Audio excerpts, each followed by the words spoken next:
Now, with what happens should either of the presidential contenders win the presidency and what their respective reigns mean for Kenya. The AGOA Renewal and Improvement Act of 2024, which was introduced by bipartisan Senators Chris Coons of the Democrat and James Risch of the Republican Party, would extend the bill for 16 years until 2041 and continue to boost Africa's duty-free status as a means of attracting private sector investment to help underwrite economic development. However, in the event that the Democratic Party's candidate, Vice President Kamala Harris, does not make it, it is unlikely that Republicans, with their candidate, former President Donald Trump, would be enthusiastic about its renewal. The Republican Party candidate and former U.S. President Trump, a fierce proponent of America First trade conservatism, has on several occasions stated that AGOA, which is due for renewal in 2025, should not be renewed on account of foreign policy disagreements that the U.S. has with AGOA trade partners. Despite the current political situation in U.S., the Kenya Private Sector Alliance, KEPSA, is optimistic that whichever the outcome of the U.S. November polls, AGOA is likely to be renewed. Kenya's garment manufacturing sector benefits significantly from AGOA. In more than 2 decades since 2000, Kenya has exported $6.5 billion, or just about 716.8 trillion shillings worth of garments to the United States, duty-free under AGOA. Kenya is also the largest garment exporter under AGOA, well ahead of Lesotho, and with higher U.S. exports than Mauritius and Madagascar combined. Kenya's exports of nuts to the U.S. have been an important AGOA success story. Between 2000 and 2022, Kenya exported nuts worth $577 million, or just about 7.3 billion shillings, to the U.S. duty-free under AGOA. Most exports comprise macadamia nuts, which would be subject to an import duty under normal trade relations. In 2022-2023, Kenya supplied 34% of U.S. global imports of macadamia nuts. President Joe Biden's administration has expressed support for renewing AGOA before it terminates, and bipartisan legislation has been under consideration in Congress that would extend the act.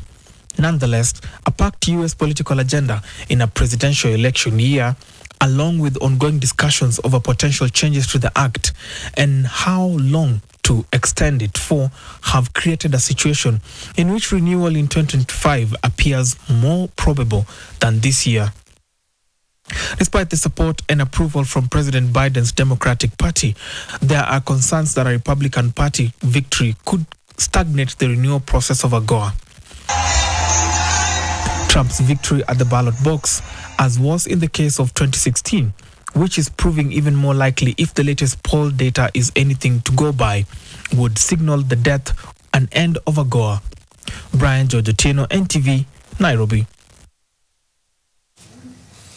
Well, let's put some meat and some context into all this. It's the election night, and I'm joined by three very important voices that should know. First is Professor David Monda, who teaches political science, the American government and international affairs at City University of New York.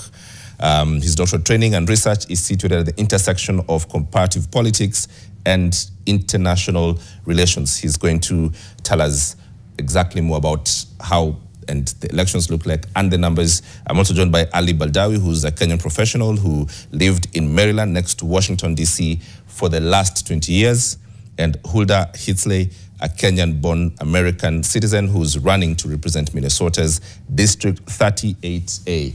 Ladies and gentlemen, good evening. Let me start with you, Huldah, because you have a dog in this fight. And, you know, in the next couple of hours, people will be voting. Am I speaking to the next representative of Minnesota District 38A? Well, thank you so much, first of all, for having me on here. And to answer that question, ask me that at 8 p.m. tonight, and I'll give you a direct answer. Right now, we are just busy getting all of the votes to turn out, but I'm so happy to be a part of this conversation. Brilliant, brilliant. Yes, 8 p.m. we'll be here to ask that question. Let me go to Prof. Prof, there's a lot has been said, a historic election. However goes, you know, whoever wins, I should say, it so appears it's going to be historic elections. Just paint a picture for me of what is at stake in this election. So a lot is at stake, both in the United States from a domestic framework, but also from an international framework. I think from a domestic policy framework, I think the three big issues have been immigration, the economy, and abortion rights or reproductive rights for women. Those have been the top key issues. But those issues also spill over into U.S. foreign policy. So we know, for example, we have over 15 million undocumented immigrants. Most of these people were people who came here with visas but overstayed their visas. Donald Trump wants to deport 15 million of these. A lot of those people would be Kenyans, because there's a huge number of Kenyans, almost 60% by my latest view of the numbers, who are here without papers. So immigration is a spillover question. On the issue of abortion, it's a hotly contested domestic question, but it also impacts Kenya and Africa directly, because, for example, a Trump administration would cut funding for a lot of NGOs in Kenya and in Africa that are supporting women's reproductive programs if they consider that they're giving abortion advice or conducting abortions. And then, of course, the other aspect is on trade and the economy, where Trump is proposing over 100% tariffs on all imports to the U.S. And that will have devastating impacts in terms of global trade, which would directly affect Africa. So it's a challenge, but we also have Kamala Harris, who's been to the continent, to Ghana, to Tanzania, to Zambia, who has, black blood in her veins of black ancestry. She's offering a multilateral framework in terms of engaging foreign institutions. But, just to conclude, she's really run on the campaign, not so much on the fact that she's a woman, but she's the best candidate that happens to be a woman. And I think today America will decide if they're ready, for the first female president. Prof, thank you to giving us like proper context, from the question of undocumented immigrants to abortion and the questions of NGO and trade and economy. Let me bring in Ali, who's a professional and has lived in the US.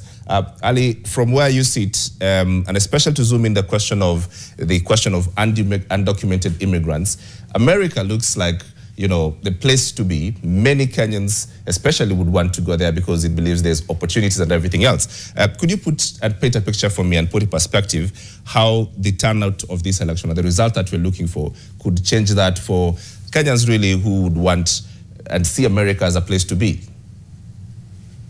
Thank you so much, James Smart. Now, I think what people in Kenya need to understand about this immigration issue is that it affects things beyond what you see on the surface.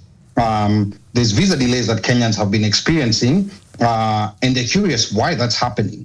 And this dates back to when Trump was president, when there was there was a freeze on recruitment of staff that affected people within the departments that process such things. So we have a big number of Kenyans who are in the United States illegally. Of course, when you look at Donald Trump's side, they constantly are bullish and talk about border security. And then when we look at Kamala's side, there's a focus on finding pathways to legal immigration to clear the backlogs that are currently being experienced as we see in the moment. We've been talking to Kenyans across the U.S.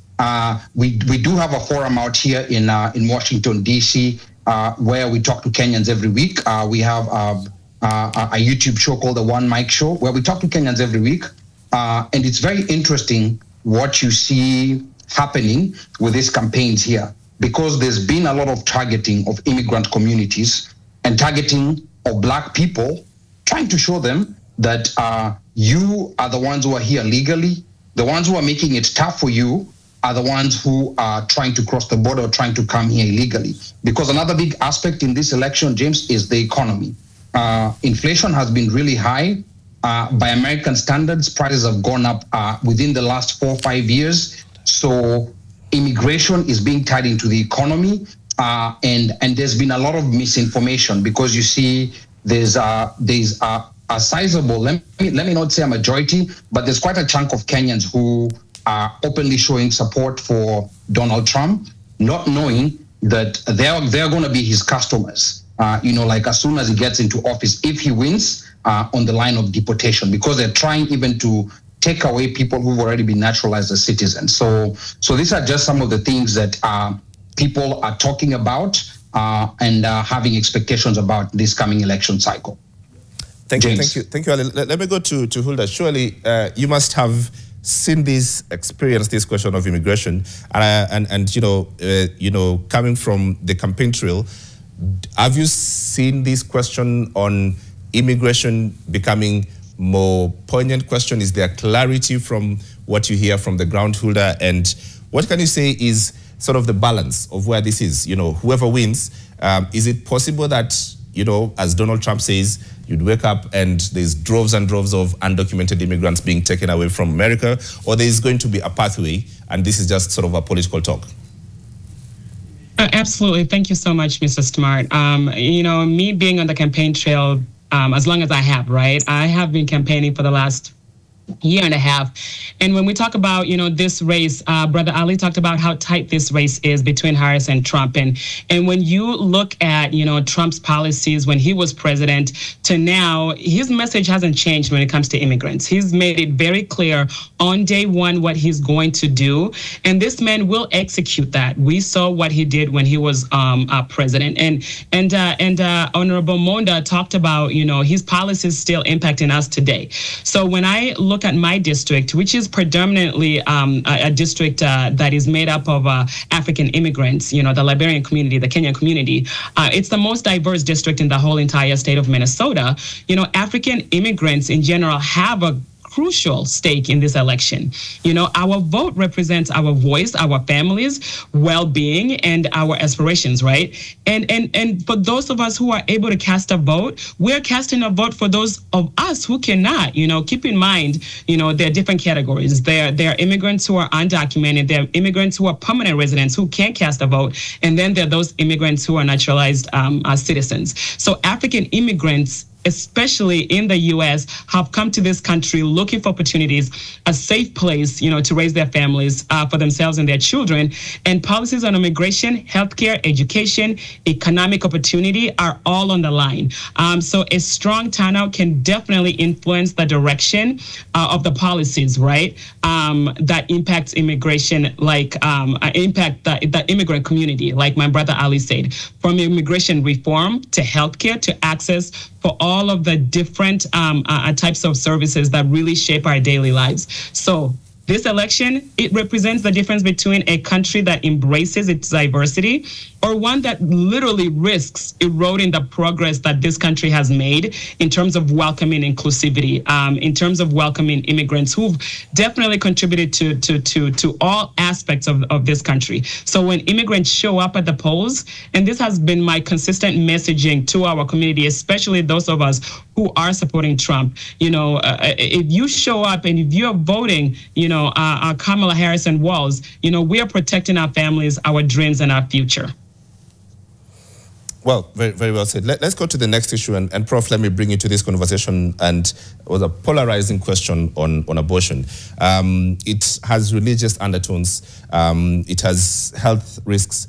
But then it's becoming very central in these polls and in this election particularly, with very, very distinctive, sort of political talking lines, from the Republicans, not very clear on all the entire Republican Party, but sections of the Republican Party that really are onto the pro-life.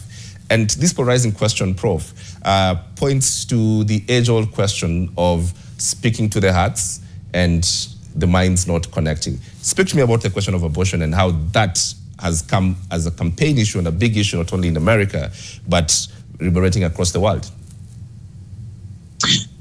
So you rightly said it. It's a very polarizing and a very traumatizing experience. My own personal opinion is I'm very conflicted on the question. I have my Kenyan roots, my values, but I also know the realities of the United States with 350 million people. This is a very big and diverse country. You know, I'm not a woman, so I can't get pregnant, so I don't know what it means to get an abortion. So part of me, you know, is concerned. Obviously, our constitution is there to protect the rights of the unborn future citizens, you know, fetuses, you know, unborn children have, they've made no mistake. These are the innocents. And the government, I think the states have a constitutional obligation, you know, to protect the unborn. And this is why Roe v. Wade, that Supreme Court precedent in 1973, was so controversial. But we then have the Dobbs decision, which came out last year, which overturned Roe v. Wade. And what Roe v. Wade did in 1973 was abortion was legalized for all 50 states.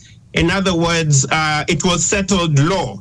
Right, so whichever of the 50 states you were in, a woman could get access to an abortion, her right to choose.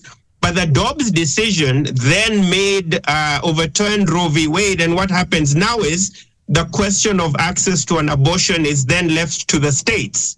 So it's not settled law anymore. So Minnesota could allow for abortion, New York could allow for abortion, but Tennessee or Oklahoma would not.